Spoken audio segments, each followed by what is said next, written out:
to help you with your manifestations. So when we are manifesting, first we need to know what we want.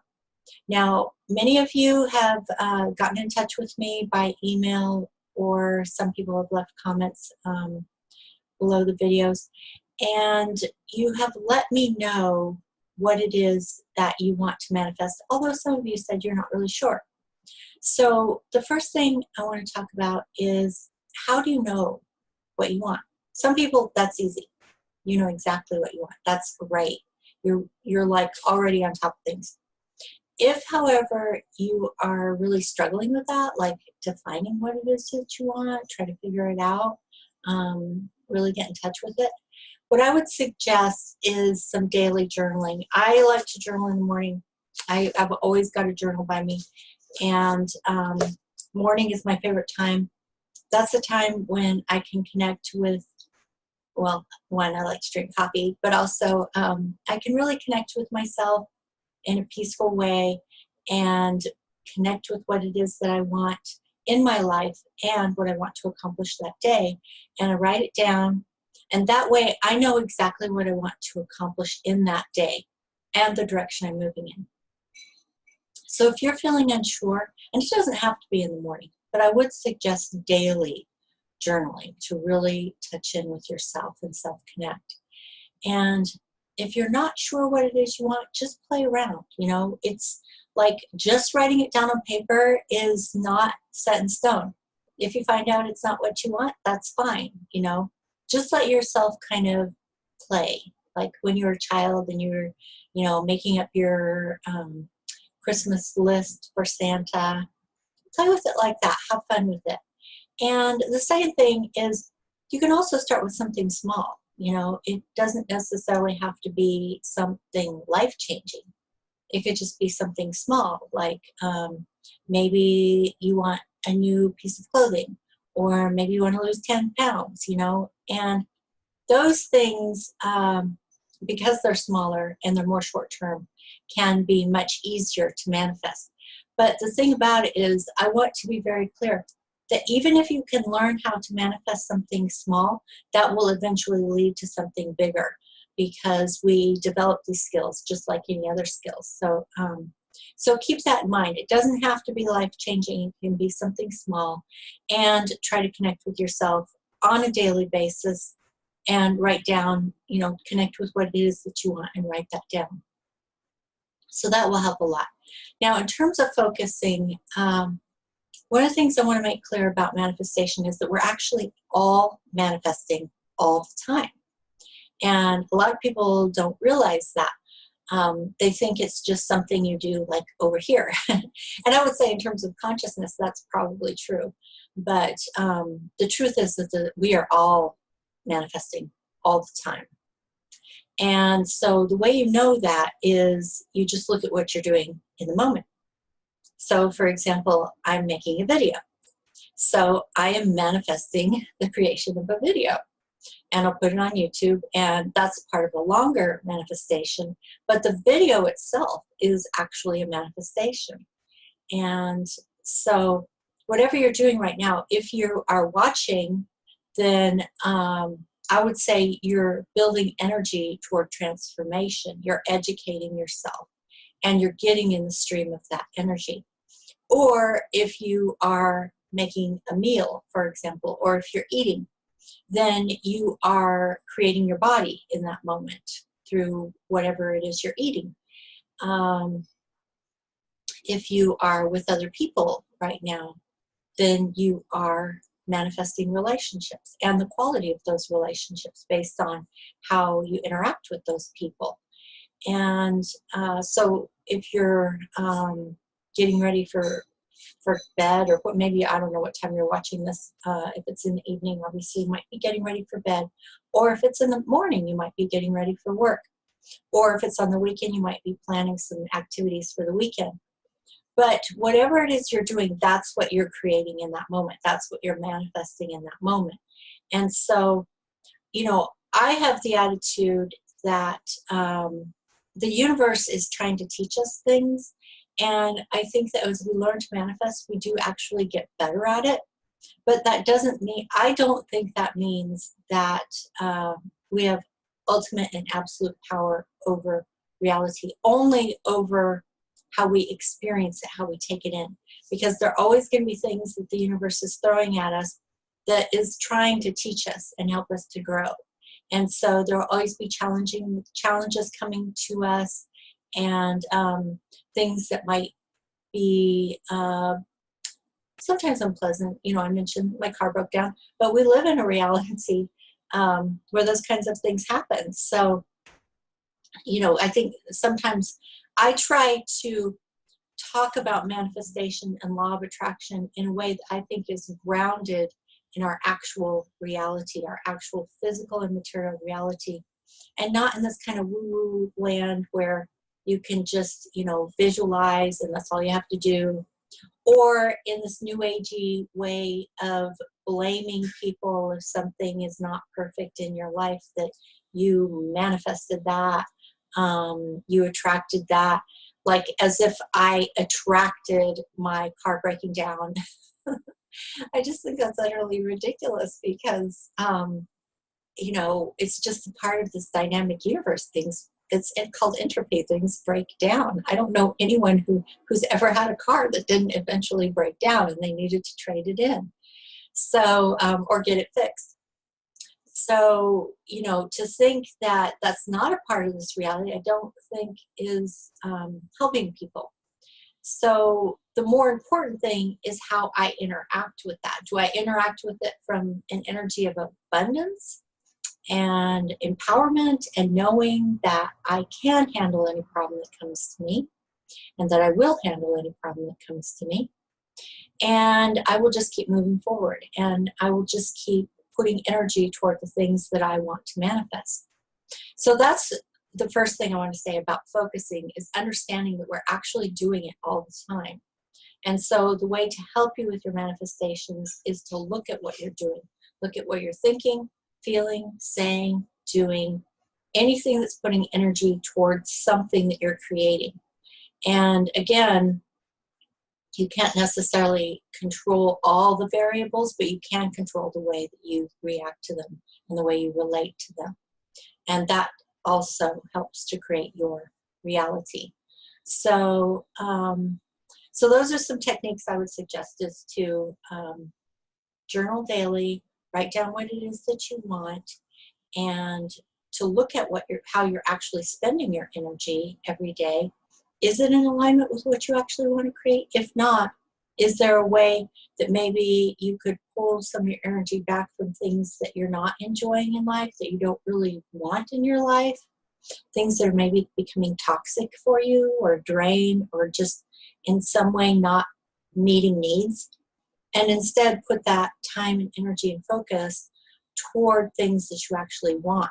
Like, for example, if you want to live a healthier lifestyle, then you could take some energy away from things that are not meeting needs and put it toward, let's say, exercise or healthier diet or things like that.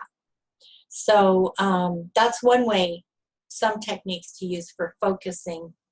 And then in terms of prioritizing, I do think lists are extremely helpful, but I think there are some other things to think about where that's concerned. So as an example, two examples. One is something that used to really drain me of energy and focus in the past was when I would have a list of things in my mind that I needed to do, and I didn't acknowledge the reality that I could probably only do one of those things at a time. Sometimes it's possible to multitask, but usually we can only actually do one thing at a time. So for example, you know, using this video as an example, I can make this video, but I can't read a book at the same time. You know, I can't do my homework to complete my master's degree at the same time. It's unlikely that I can, you know, do sit-ups at the same time. So, so it's just the reality of how we have to prioritize. We have to make choices. I'm going to do this. I'm not going to do that. And the most important thing is to not eat yourself up or shame yourself, guilt trip yourself, blame yourself, in any way should yourself about the things that you're not doing. Because now I'm just talking about myself, like, because I grew up with perfectionism and it took me a long time to get past that and to realize that, you know, while I was doing one thing, I couldn't completely focus all my attention because my mind was on all the things I wasn't doing that I thought I should be doing. Instead of just acknowledging the reality, I could only do one at a time. And that drained me of a lot of energy.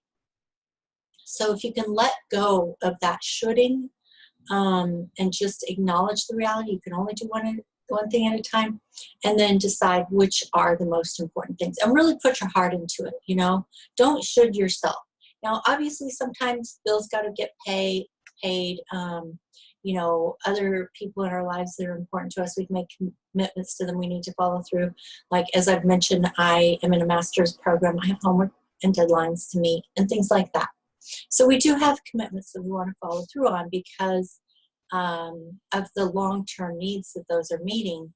But once those things are done, and then it's you know, basically your disposable time, look at the things that are actually meaningful. You know, look at the ways that you squander time doing things that actually don't matter to you or that you think you should be doing. Those are the two ways we tend to squander time. It's just like that bell curve that I showed you, that too often, because we push ourselves too hard to do things we don't really want to do, and that we think we should do, then we end up on the other side, just, you know, vegged out on the couch watching TV, binge watching TV, because we're so exhausted, and neither of those things are really meeting our needs, the ones that are really important to us.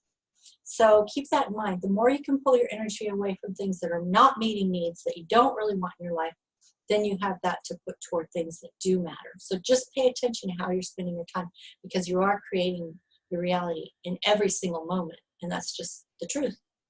So one more technique I want to leave you with is using archetypes. And I will touch on this more in later chapters in the book. But the idea of an archetype is to think of someone who, in a sense, embodies what it is you want to manifest. So as an example, I am working with self-discipline right now. Obviously, there are many material manifestations that I am working toward, such as building my YouTube channel, working on my master's degree, things like that. And I also mentioned, you know, I'm trying to lose a little bit of weight. So these are actual physical manifestations that I'm working toward. However, I also want to develop a personality trait of greater self-discipline. But I want to do it in a way that is gentle and really associates and relates to discipline in a way that is supportive, that is empowering, that I don't have to fight it, you know, I don't have to resist it, because it becomes woven in with my passions, like learning to couple self-discipline with things that are important to me, that I'm passionate about. And so I can feel good when I'm behaving in a self-disciplined way. So I'm thinking of someone who has that trait, who seems to make self-discipline just look glamorous. It makes it sort of look easy, like it's just who she is. And that's the way I want to be. So I'm using her as an example, like a role model. And that's how you do archetypes, because an archetype is an energy that is embodied in a specific person. And just so you know, that person doesn't have to be anyone you know personally. That person doesn't even have to be alive. That person doesn't even have to be a real person. It could be a fictional character. The whole point is that it's an energy that is embodied. So if there's something you're looking for, glamour, self-confidence, success in the field you're trying to be successful in, or someone whose personality you admire, whatever it is, however you know that person, whether in person or not, whether they are alive or someone you know, in history or even a fictional character. If they are embodying the energy that you are longing to embody yourself, you can use them as an archetype. So as you are going through your day, again, try to do the daily journaling to connect with your internal desires. Get them down on paper so you can really see what it is you want. Don't take it too seriously. Have fun with it. Play with it.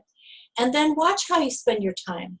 You know, stay awake. Stay conscious as you move through your day. Say, okay, I'm here. I'm doing this thing. Is it meeting needs? What needs is it meeting? Am I really happy with this? Is there something else I could be doing in this moment that I think would better meet needs for me? Is there a way I can shift away from this thing that's not meeting needs toward the things that are meeting needs? Just look at that every day. Even if you can just find one thing that you see as like an energy drain, a time drain, that's really not meeting needs. And then also hold your archetype in your mind and ask yourself questions like, what would that person do in this situation?